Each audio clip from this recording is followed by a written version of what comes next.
네, 여러분은 현재 글로벌 증시 투나잇과 함께하고 계십니다. 조금 전 미국 현지에서 글로벌 시장 상황에 대한 이야기 들어봤고요. 이번에는 다음 주 수익을 떠먹여줄 이슈, 내일의 이슈 살펴보도록 하겠습니다. 자, 오늘 금요일은 IM증권 신사업 추진팀 이동근 팀장과 함께합니다. 안녕하세요. 네, 안녕하십니까. 네, 오늘 처음으로 이렇게 인사를 드리게 됐습니다. 오늘 다음 주에 저희가 시장에 어떤 영향을 미칠지 이 이슈 선정에서 바로 살펴보도록 할 텐데요. 오늘의 이슈 바로 만나보겠습니다. 네, 중국 고강도 경기 부양책에 축포가 터진다 이런 제목으로 오늘 준비를 해봤습니다. 사실 앞선 코너에서도 전해드렸듯이 이 지준율 인하 중국이 이번 주 화요일에 예고했던 대로 오늘 단행을 했습니다. 여기에 좀 이슈 제목대로 과연 우리 시장에서도 축포가 터질 수 있을지 이게 가장 궁금하기는 한데요. 우선 이 경기 부양책 자세한 내용부터 먼저 짚어주시죠.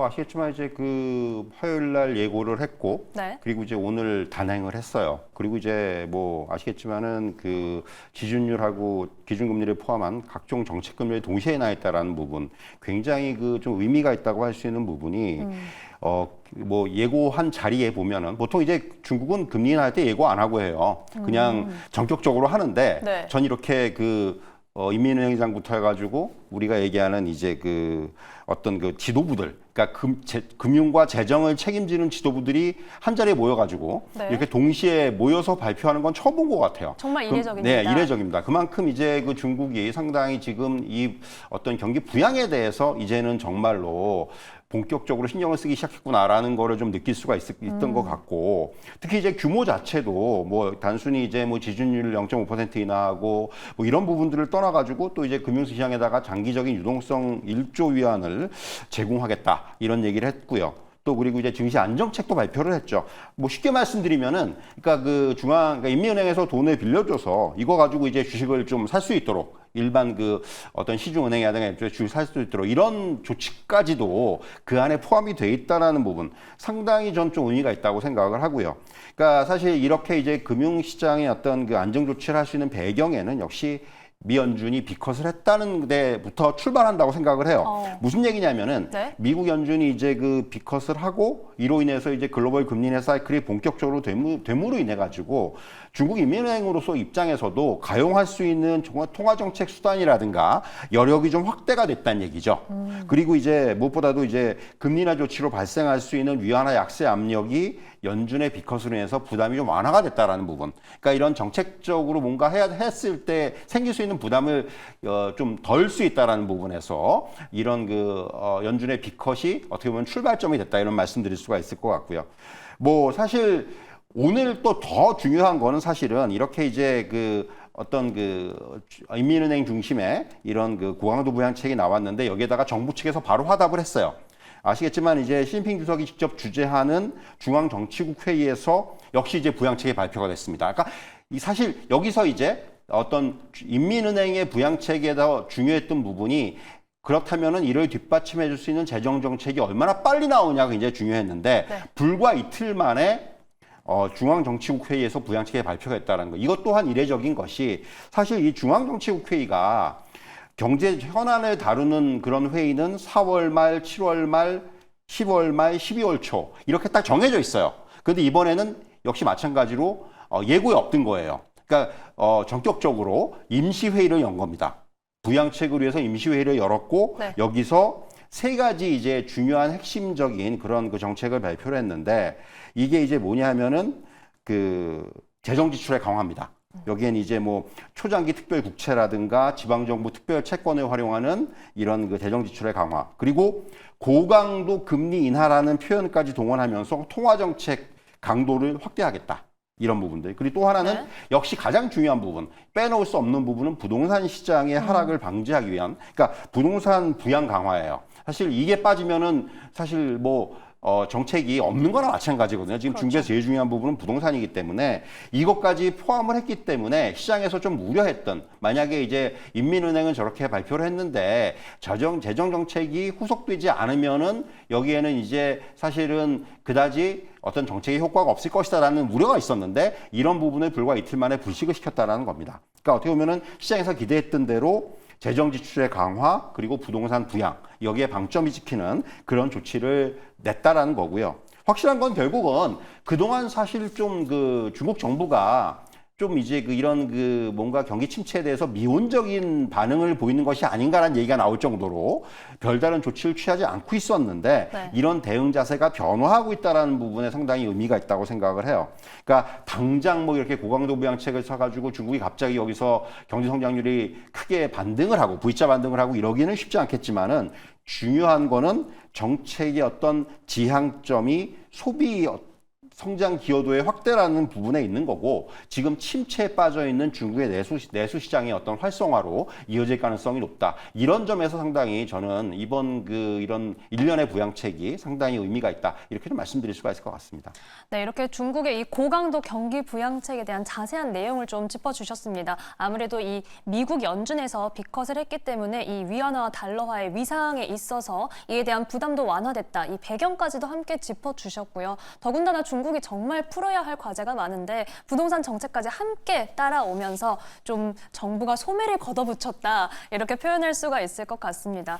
여기에 지금 중국 증시도 화답을 하면서 상해 종합지수는 거의 요즘 좀 껑충껑충 뛰어가는 그런 흐름을 보이고 있고 니케이 지수도 오늘 심지어 뭐 자민당 총재 선거라는 빅 이벤트가 있었는데도 2%대 강세를 보이고 있는데 우리 시장만 좀 이 아시아 증시의 어떤 축제 분위기에 좀 따라가지 못하는 느낌이거든요. 우리 시장은 왜 이렇게 좀 소외가 되는 걸까요? 사실 이제 뭐 우리 증시가 좀 그 지금 글로벌 증시의 흐름에서 조금은 이제 동떨어진 모습을 보인 게 어제 오늘의 일은 아닙니다. 그렇죠. 다만 이제 최근에 조금 이런 흐름에서 조금 더 소외가 되는 그런 부분을 느낄 수밖에 없는 것이 네. 역시 저는 가장 큰 이유는 일단 반도체 업종에 대한 최근에 어떤 이런 그 여러 가지 악재들 이런 부분들에서 좀 출발한 것이 아닌가라는 생각이 들어요. 결국은 우리나라에서 이제 그 삼성전자와 SK하이닉스로 대변되는 이런 반도체 대장주들이 차지하는 비중이 너무 큽니다. 그렇기 때문에 이들이 이제 지금처럼 좀 힘을 못 쓰는 이런 시장의 흐름에서는 사실은 디스플레이가 쉽지가 않아요. 그래서 이제 어떻게 보면 코스피 지수가 상대적으로 지금 뭐 글로벌 주요 증시 대비해서 상대적으로 약세를 보일 수밖에 없지 않나 이런 말씀을 드릴 수가 있겠고요. 또 하나 이유를 꼽자면은 지금 뭐 이제 미국도 그렇고 중국도 그렇고 결국은 본질은 유동성의 공급이거든요. 네. 이런 그 지금 최근에 일련의 조치들 미국이 금리를 내리고 그리고 중국이 이렇게 부양책을 택하는 것은 결국은 유동성인데 아직까지 우리 증시에 그러니까 지금 시장에 들어가려는 대기 자금들은 분명히 있는데 그들이 아직까지 시장에 들어오지 않고 있죠. 눈치를 보고 있는 거죠. 최근에 거래량을 보시면 알겠지만 거래대금 보시면 알겠지만은 코스피 코스닥 합쳐가지고 뭐 한 15조, 16조 이 수준에서 계속 왔다 갔다 하고 있다라는 거예요. 적어도 두 시장의 합한 거래대금이 20조 이상은 돼야지만이 뭐 20조도 많은 건 아닙니다. 그 이상으로 넘어서야지만이 시장의 어떤 그 좀 상승의 탄력이 생길 수 있는데 지금은 사실 거래가 너무 죽었다라는 거죠. 이 부분이 저는 어떻게 우리 시장이 지금 좀 상대적으로 약한 가장 큰 원인으로 작용하는 것이 아닌가 이런 말씀을 드릴 수가 있을 것 같아요.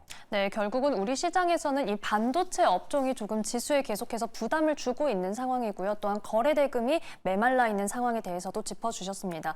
사실 또 그리고 어제는 외국인들이 좀 코스피 시장에 들어왔습니다. 물론 오늘도 들어왔는데 이 선물 시장에서도 외국인이 전일에는 대규모 매수를 했다가 이 연속성이 좀 보이지 않는 그래서 잠깐 두드리고 좀 빠져나가는 서운한 흐름을 보이고 있어요. 이 수급 개선 포인트는 좀 저희가 언제쯤 기대를 해볼 수가 있을까요? 사실 지금 아시겠지만은 이번 달 9월에 이제 외국인들이 코스피 시장에서 지금 거의 한 7조 정도 매도를 했죠. 네. 그러니까 물론 이제 그 대부분은 반도체입니다만은 사실은 이렇게 이제 현물 시장에서 작년 12월부터 올해 7월까지는 외국인들이 순매수를 계속했어요. 그러다가 이제 거기서 매도로 돌아서면서 이제는 좀 이제 매도 우위를 보이고 있는데 결국 지금 시장 이러한 어떤 수급에 있어서의 변화가 먼저 나타나야 돼요. 현물 시장에서의 수급에서의 변화가. 결국 선물은 지금 어떻게 보면 선물을 가지고는 외국인들이 그냥 짧은 플레이, 그러니까 길게 안 보는 지금 어떤 방향성을 가지기보다는 그때그때 상황에 따라서 네. 현물과의 어떤 이런 연계 매매를 통해서 수익을 극대화하는 이런 쪽의 전략을 계속해서 취하고 있기 때문에 사실은 지금 선물 매매 방향성은 좀 의미가 없다고 생각을 해요. 그래서 사실은 뭐 선물 어제처럼 대량 매수를 하기도 하고 또 하루 만에 매도로 돌아서기도 하고 이런 흐름들이 계속해서 반복되고 있기 때문에 지금 그런 선물의 어떤 이런 매매 방향성보다는 저는 일단 현물 시장에서 주식 시장에서의 어떤 외국인들이 지금 이제 매도 우위로 돌아서고 있는데 이런 흐름들이 좀 반전이 돼야지만이 결국은 어떤 이런 그 수급적인 면에서 좀 꼬인 매듭이 좀 풀리지 않겠는가 이런 말씀을 드릴 수가 있을 것 같습니다. 네, 결국은 현물 시장에서 외국인들의 흐름 계속해서 지켜봐야 하고 또 어찌 보면 수급에서도 결국 발목을 잡는 게 반도체 업종이구나 이런 생각을 해보게 됩니다. 자, 이렇게 이번 주 시장에 대한 내용을 정리를 해봤고요. 그렇다면 다음 주에는 저희가 시장 좀 어디에 포인트를 두고 지켜봐야 될지 다음 주 전망과 변수 좀 점검해 보겠습니다. 앞서 말씀드렸지만 사실은 어떻게 우리 시장에서는 조금 이런 그 중국의 부양책에 대해서는 시장의 어떤 메인 이벤트로 지금 보고 있는 것 같지는 않아요. 우리 시장의 흐름을 보면은 뭐 중국이 네. 많이 오르고 또 미국 시장에서도 사실 이런 부분이 반영이 되면서 뭐 광산주라든가 이런 그 뭐 어떤 광물주라든가 이런 것들이 굉장히 강세를 보였는데 우리 시장은 이제 이런 부분들이 조금은 뒤늦게 반영이 되지 않겠는가. 결국 본질은 앞서도 말씀드렸지만은 미국의 금리나 중국의 부양책은 결국은 유동성의 공급입니다. 시장에 이제 좀 돈이 좀 풀릴 수 있는 그 이로 인해서 이제 뭐 다시 한번 그 위험 자산에 대한 리스크 온 플레이가 좀 나올 수 있는 네. 그런 어떤 그 기반이 마련되는 것이 아닌가라는 생각이 들고요. 결국 뭐 지금 이런 부분들, 그러니까 중앙은행들, 글로벌 중앙은행들이 물가 압력의 둔화를 기점으로 해서 정책 공조에 나서는 거예요. 이제는 무슨 얘기냐면 지금 요 오늘 뭐 앞서서 이제 PC 물가도 발표가 됐습니다만은 3년 6개월 만에 최저치가 나왔단 말이에요. 네. 결국 이제는 시장은 물가 압력을 걱정하지 않아요. 이제는 시장 뭐 어느 나라는 마찬가지지만 이제는 경기 침체에 대한 부분을 어떻게 이제 연착륙을 시킬 것이냐, 여기서 어떻게 벗어날 것이냐, 이 부분에 포커스를 맞추고 정책적인 대응을 할 거란 말입니다. 이거는 이제 어느 나라나 마찬가지죠. 그렇기 때문에 이 부분에서 결국은 시장 자체가 이제는 유동성에 좀 기반을 둔 이런 시장의 흐름으로 좀 바뀔 수가 있다. 이런 말씀 드릴 수가 있을 것 같고요. 사실 중국이 이렇게 공격적인 부양지를 보인다는 부분에 어떤 증시에 영향을 미치는 부분을 꼽자면은 역시 글로벌 시클리컬 업종. 우리가 얘기하는 뭐 화학이라든가 철강이라든가 네. 이런 쪽의 업종에 있어서의 영향 그리고 원자재 가격이죠. 역시 중요한 건 지금 뭐 구리를 비롯해서 이런 그 원자재 가격에는 좀 긍정적인 영향으로 작용할 것으로 판단이 되고요. 또 이제 한편으로는 좀 더 미세하게 들어가면은 그간 눌려있던 중국 소비 관련 업종에 대한 관심이 커질 수가 있어요. 사실 이제 금리랑 얘기 나오면서 우리 시장에서도 뭐 의류 관련주라든가 이런 것들이 좀 이제 시세가 오르기도 했었는데 이제 이런 그 중국 관련된 소비 업종들이 네. 다시 한번 좀 시장에서 관심을 받을 수 있는 그런 상황이고요. 결국 이렇게 이제 앞서 말씀드렸지만 다시 한번 강조드리면은 중앙은행들의 움직임이 본격적으로 시작됐다는 점에서 글로벌 유동성이 본격적으로 증가하고 이로 인해서 주식시장 자체가 이제는 좀 우상향할 수 있는 그러니까 뭐 지금까지 조금 부진했고 또 우리가 이제 8월 초에 좀 이제 어떤 그 한 차례 좀 우여곡절을 겪기도 했었는데 그런 어떤 그 악재의 흐름에 좀 벗어나서 이제는 좀 더 안정적인 우상향의 흐름으로 좀 진행되지 않겠는가 이런 좀 기대 섞인 전망을 해볼 수 있을 것 같습니다. 네, 앞으로의 전망에 대해서 좀 얘기를 해주셨는데 결국은 좀 시장의 키워드가 유동성이 좀 될 수 있겠다 이런 생각이 듭니다. 그리고 앞으로 글로벌 시클리컬 업종에 대한 전망도 얘기를 해주셨고 중국향 매출을 올리는 소비 관련 업종에 대해서 관심 확대를 말씀해 주셨는데 또 다음 주부터 국경절 연휴가 시작되니까 그렇죠. 이 이벤트도 함께 저희가 지켜보도록 하겠습니다. 자, 오늘 말씀은 여기까지 듣겠습니다. 지금까지 IM증권 신사업 추진팀 이동근 팀장과 함께했습니다. 오늘 말씀 고맙습니다.